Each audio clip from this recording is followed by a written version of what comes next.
নমস্কার। সঞ্জয় দেবশাস্ত্রীর তরফ থেকে সকল দর্শক বন্ধুদের স্বাগত। আত্মোপলব্ধি এই জীবনে হবে কি, হলে কোন সময়?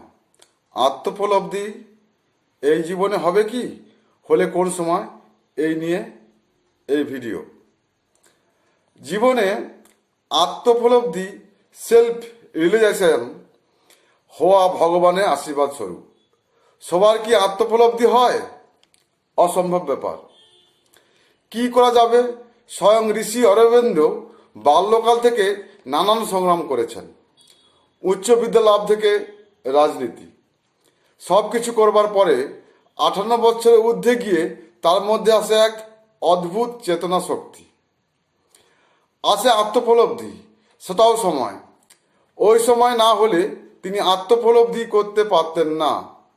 তারপরে শ্রী অরবিন্দ কত বই লেখেন আধ্যাত্মিক চেতনা ও আত্মোপলব্ধি প্রসঙ্গে। দীর্ঘদিনে বহু কাজগুলো তিনি প্রকৃত নামও পেলেন উপরোক্ত বিষয় জন্যই।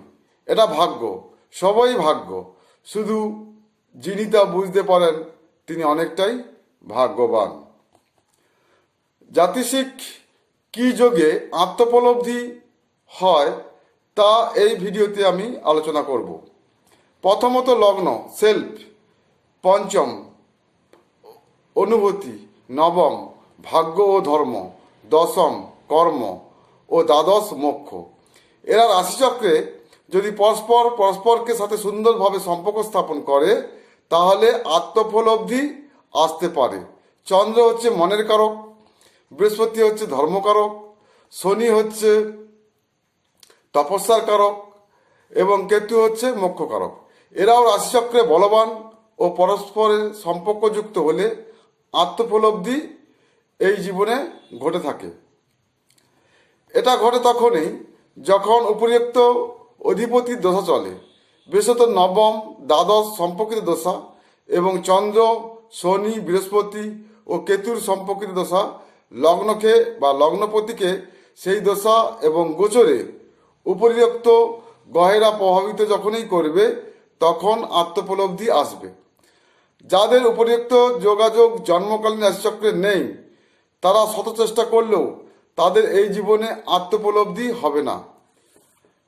এখানে কথা হচ্ছে আত্মোপলব্ধি কি? নিজেকে জানা, নিজেকে চেনা, নিজেকে ঈশ্বরের কাছে সমর্পণ করা, বা নিজের ভুল বুঝতে পারা, বা নিজের ভুল বুঝতে পেরে অনুশোচনা করা, বা নিজেকে সর্বস্ত স্তরে নিয়ে যাওয়া, এটাই হলো আত্মোপলব্ধি। এটা সবার মধ্যে আসে না। যাদের রাশিচক্রের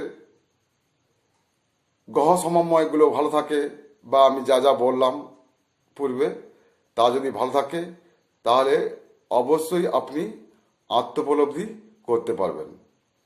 সবাই ভালো থাকবেন, সুস্থ থাকবেন। নমস্কার।